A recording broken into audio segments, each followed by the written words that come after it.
So Matt, I understand you're playing the green-white aura deck. What led you to choose that?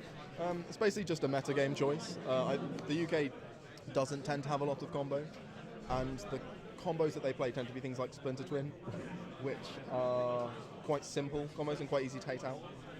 As a result of that, it means that people tend to lean towards the creature decks, and you can build the decks like Jund to beat up on the combo decks. Obviously, you've got, I know you were going to play Jund, so you've got a lot of discard, you've got Liliana's in, you've got, because you're in 3, maybe 4 colours, you can easily hate the combo decks out, which means, like in Chesham last weekend, the aggressive decks, the Junds, the Zoo decks, the Burn deck, and some of the pod decks rise to the top, and the green-white aura deck's obviously really well positioned to beat them up because your creatures are just better and wearing bigger pants.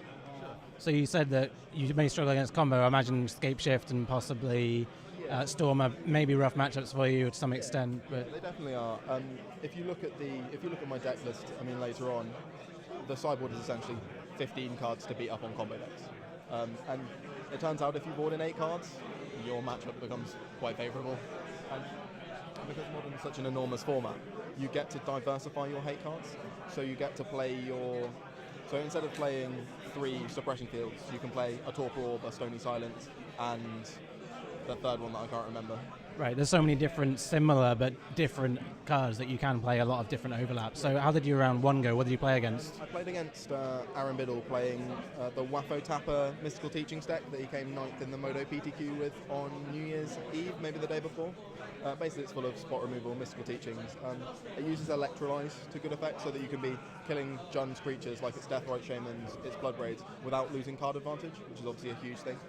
Unfortunately his deck's full of spot removal, and my deck's full of creatures that say so he really needs Edict's effects to actually interact with you properly. I mean, I think that the only cards he has in his deck that realistically interact with me are 4 Esper Charms, 4 Cryptics, and post-board he has a Tribute to Hunger.